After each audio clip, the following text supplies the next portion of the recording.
Saya lanjutkan ya, karena sudah selesai azannya. Oke. Nah, jadi tadi di work paper. Work paper ini adalah salah satu karya tulis ilmiah. Kenapa karya tulis ilmiah? Karena di dalamnya terdapat beberapa teori.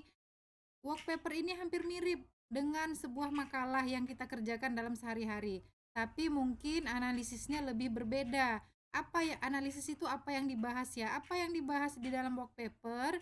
Biasanya work paper ini untuk orang-orang pekerja bisnis ya. Work paper itu adalah kertas kerja. Kemudian paper. Nah, paper ini adalah jurnal atau karya tulis ilmiah atau proceeding ya. Mungkin sampai di sini kalian belum paham mana yang jurnal, mana yang proceeding, tapi saya berharap kalian jalan-jalanlah ke Google, lihat jurnal, lihat proceeding yang mana contohnya.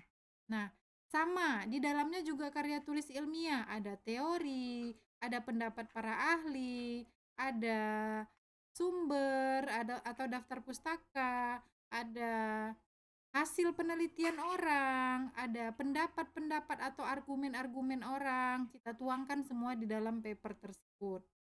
Ya, dan kemudian ini ada skripsi. Nah, skripsi ini adalah makanan kalian atau santapan kalian nanti untuk di semester 7 atau 8. Harus kalian kerjakanlah si skripsi ini, ya. Skripsi ini nanti ada panduannya, kemudian ada batas-batasnya dalam membuat skripsi ini. Kalau di S1 namanya skripsi, kalau di S2 namanya tesis, dan kalau di S3 namanya disertasi, ya. Kemudian saya lanjutkan. Nah, ini dia. Ini adalah contoh karya tulis non ilmiah, bukan karya tulis ilmiah. Yang tidak ada teori, yang tidak ada hasil penelitian, yang tidak ada data update, yang tidak ada daftar pustaka. Ya ini, dongeng, cerpen, novel, novel drama, ya, dan lain sebagainya. Artinya apa? Tadi yang saya bilang karya tulis ilmiah itu kan yang bukan ini ya, bukan bukan hasil penelitian ya, bukan karya tulis ilmiah ya. Artinya apa? Artinya karya tulis non ilmiah ini adalah eh, hasil pemikiran atau hasil pengalaman-pengalaman kita, ya. Misalnya kalian habis pulang dari jalan-jalan gitu, misalnya pulang dari luar negeri. Nah, kemudian kalian kalian tuliskan di dalam sebuah cerpen. Itu namanya non karya tulis ilmiah. Itu contohnya yang paling sederhana, ya. Seperti dongeng, cerpen, kan di sini nggak ada ini ya, nggak ada hasil penelitian orang ya, nggak ada daftar pustaka. Kalau buat novel kan nggak harus buat daftar pustaka kan, nggak harus buat sumber, dongeng juga, cerpen apalagi drama-drama Korea juga ya, nggak harus perlu kita cantumkan daftar pustakanya. Nah, jadi inilah beberapa contoh yang non karya tulis ilmiah atau bukan karya tulis ilmiah. Oke, saya next. Ya, masing-masing karya tulis ilmiah dengan non karya tulis ilmiah itu mempunyai kelemahan dan kelebihan ya. Kelemahan karya tulis ilmiah itu adalah ya butuh waktu lama mengerjakannya. Butuh waktu lama, butuh waktu bisa sampai 1 tahun lebih kurang. Contohnya kalau nanti kalian buat skripsi itu pakai batas waktu, ya. Misalnya tergantung metode penelitiannya sih. Kalau kualitatif itu memang lama. Kalau kuantitatif itu cukup lama. Kalau penelitian tindakan kelas paling cepat. Nanti akan ada mata kuliah metode penelitian. Kemudian kelemahan karya tulis non ilmiah, nah ditulis berdasarkan fakta pribadi. Namanya juga karangan ya, karangan. Jadi kita bebas mau menuliskan apa aja. Oke, ini masing-masing kelemahannya. Kemudian keunggulan. Nah, keunggulannya juga ada. Keunggulan karya tulis ilmiah itu apa, Bu? Ya, mencintai kebenaran yang objektif dan bersikap adil.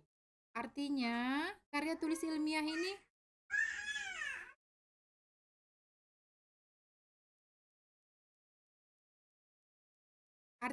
karya tulis ilmiah ini sifatnya objektif, ya.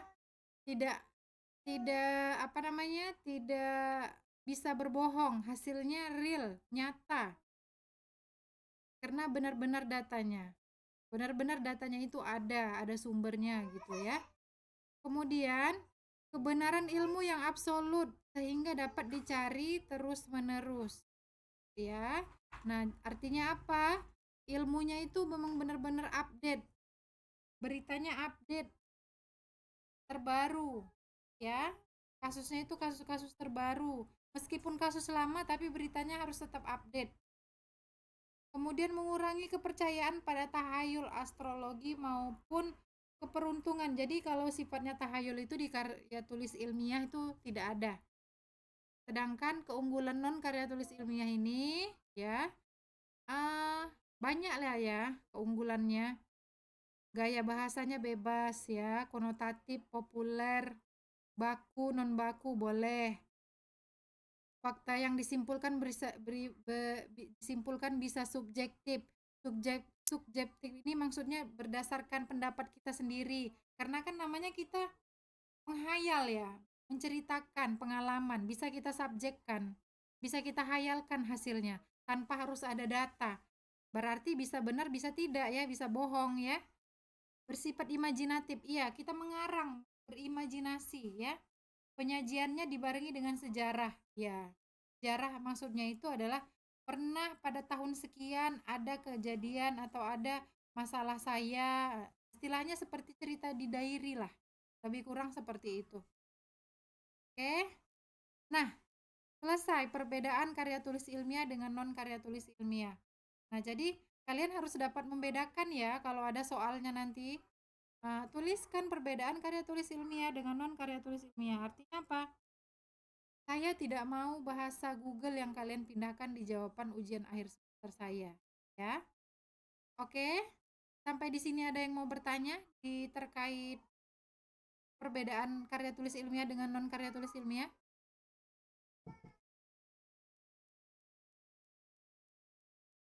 Nanti UASnya kita daring ya. Kelas yang di atas jam 7 itu semuanya daring online, ya. Soal kalian download di mana ya downloadnya ya? Di kantong di apa ya? Di portal kalian ya?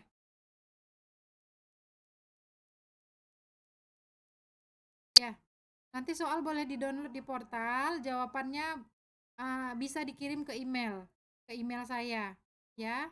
Jadi kan UASnya lebih lebih leluasa ya, kalian bisa UASnya di rumah sendiri, sesuai dengan jam kuliah kita UASnya, sampainya batas waktunya. Mulai di start dari setengah 9 sampai jam 10. Lebih dari situ saya anggap hangus atau batal, ya. Saya sampai sesuai dengan jam kuliah kita lah. Oke, anggaplah kita ujiannya di dalam ruangan, anggaplah ujiannya kita di dalam kelas masing-masing. Ini di dalam kelas, tapi kalian mengerjakannya masing-masing di rumah. Jadi, anggap aja waktunya itu disiplin gitu. Oke, ditulis di kertas, jangan dipoto atau jangan di screenshot. Ditulis di kertas, kemudian di cam scanner. Saya nggak mau foto. Cam scanner PDF. Kalau ada laptop, diketik di laptop, di Word, di PDF, kirim ke email. Ya, nanti emailnya akan saya tuliskan di grup. Jadi kalau ada soal-soal yang berkaitan, tuliskan pengertian, tulis apa yang dimaksud dengan. Nah, kalau ada soal yang seperti itu, saya harap atau saya mau jawabannya, kalian sudah baca isi materinya, kalian sudah baca di Google apa maksudnya, kalian transkripkan dengan bahasa kalian sendiri, dengan pemahaman kalian sendiri. Ya, saya nggak mau itu bahasa Google. Kalau nanti ada bahasa Google atau bahasa memindahkan Google ke kolom jawaban kalian, nilainya itu cukup sangat rendah poinnya, 30 atau 35. Tapi kalau singkat tapi menggunakan bahasa kalian, saya kasih 95 atau 98. Oke, sampai di sini ada yang mau bertanya?